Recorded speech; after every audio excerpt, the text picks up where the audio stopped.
Programming and Problem Solving Using C. Unit 1 Introduction. तो सी language के बारे में हम पढ़ने वाले हैं आज। तो सी लैंग्वेज क्या है? एक स्ट्रक्चर प्रोग्रामिंग लैंग्वेज है। जैसा कि यहाँ लिखा है, C is a general purpose structure programming language. General purpose का मतलब ये है कि ये किसी भी पर्पस के प्रोग्राम को लिखने में सक्षम है। आप किसी भी टाइप का प्रोग्राम इसमें लिख सकते हो, किसी स्पेसिफिक लाइक साइंटिफिक या वेदर या इस टाइप के किसी भी स्पेसिफिक पर्पस के लिए नहीं है।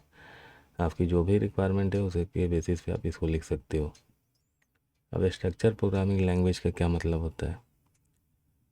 स्ट्रक्चर प्रोग्रामिंग लैंग्वेज का मतलब ये है कि वो प्रोग्रामिंग लैंग्वेज जिसमें किसी भी टाइप की चीज़ों के लिए स्ट्रक्चर प्री डिफाइंड होता है। जैसे कि सी लैंग्वेज में मेन फंक्शन होना मैंडेटरी है, तो ये एक तरीके से इस प्रोग्राम का एक स्ट्रक्चर है।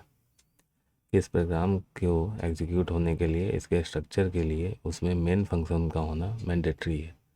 सो इसको हम कहेंगे स्ट्रक्चर प्रोग्रामिंग लैंग्वेज। अब सी का शुरुआत कहाँ से हुआ इसके बारे में थोड़ा समझते हैं।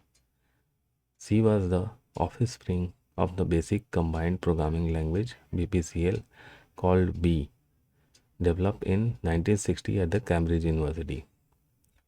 तो 1960 में कैम्ब्रिज यूनिवर्सिटी में basic combined programming language develop हुआ, जिसको बेसिकली बोला जाता था B लैंग्वेज।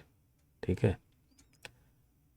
अब इसके बाद क्या हुआ कि B language was modified at the Dennis Richard and was implemented at the Bell laboratory in 1972। अब 1972 में जो है डेनिस रिची भाई साहब हैं, उन्होंने B लैंग्वेज को मॉडिफाई करके बेल लेबोरेटरी के अंदर इम्प्लीमेंट किया और एक नया प्रोग्राम बनाया जिसको कि कहा गया सी लैंग्वेज। अब इम्प्रूवमेंट क्या किया था B लैंग्वेज के अंदर? डाटा टाइप कुछ ऐड कर दिए, स्ट्रक्चर उन्होंने इम्प्रूव कर दिया, उसका पॉइंटर्स बेटर कंट्रोल स्ट्रक्चर उसमें इम्प्लीमेंट किए।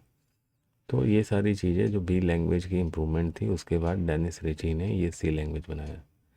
सी was develop along with the Unix operating system, thus it is strongly associated with the Unix। C language जब डेवलप हो रहा था तो उसी टाइम पे यूनिक्स ऑपरेटिंग सिस्टम का भी डेवलपमेंट चल रहा था।